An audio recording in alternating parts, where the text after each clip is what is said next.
नमस्कार, आप देख रहे हैं द फ्रंट। मैं हूं नवीन। पूर्वी लद्दाख में लाइन ऑफ एक्चुअल कंट्रोल के पास विवादित इलाके में भारत और चीन के जवानों के बीच तनाव कम नहीं हो रहा है। हालांकि दोनों ही ओर से बातचीत के जरिए हालात को सामान्य करने की कोशिश लगातार जारी है। पेगोंगो से और गलवान घाटी के विवादित क्षेत्रों के हालात दोनों देश के सैनिकों के बीच अभी भी सामान्य नहीं हुई है। दोनों तरफ से सैनिक अपनी अपनी पोजीशन पर डटे हैं। चीन गलवान में बंकर बनाने के लिए भारी उपकरण ला रहा है। जम्मू JNN पूर्वी लद्दाख में वास्तविक नियंत्रण रेखा यानी LAC पर चीन के साथ तनातनी का माहौल बना हुआ है। सेना के वरिष्ठ अधिकारी सूत्रों ने बताया है कि LAC पर 3 जगहों पर चीनी सैनिक और भारतीय सेना के मुस्तैद जवान आमने सामने हैं।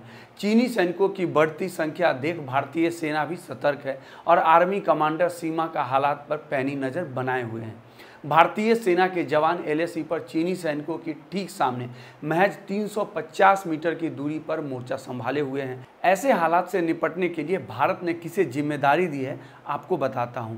पूर्वी लद्दाख के दौलत बाग ओल्डी इलाके में कमांडर स्तर की बातचीत हुई थी, जिसका कोई भी निष्कर्ष नहीं निकला था। चीनी सेना ने जमावड़े के बाद जवानों की संख्या बढ़ा चुकी भारतीय फौज की उत्तरी कमान तय रणनीति के तहत कभी भी पूर्वी लद्दाख में अतिरिक्त सैनिकों को भेजने में सक्षम है।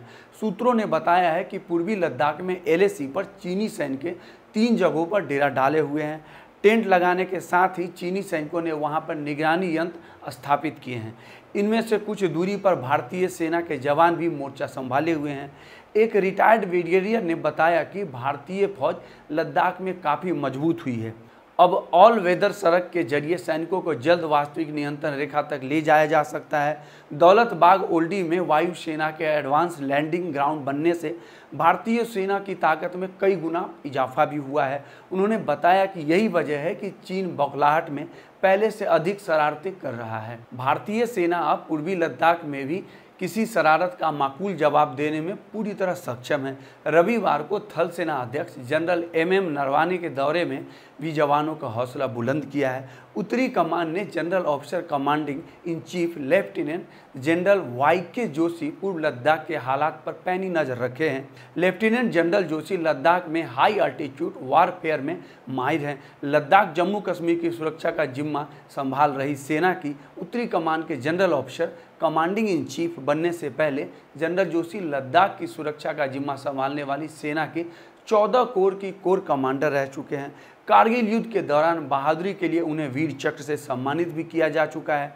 चीन ने इस साल लद्दाख में पहले से अधिक आक्रामक तेवर दिखाए हैं। आधिकारिक आंकड़ों के मुताबिक साल के पहले 4 महीने में ही चीन ने 170 बार उकसाने वाली कार्रवाई की है। पिछले साल लद्दाख में पूरे साल में ऐसे 110 मामले हुए थे। हालांकि भारतीय सेना भी लद्दाख में होने वाली बॉर्डर पर्सनल बैठकों में लगातार ऐसी कार्रवाइयों का कड़ी प्रतिक्रिया जता रही है।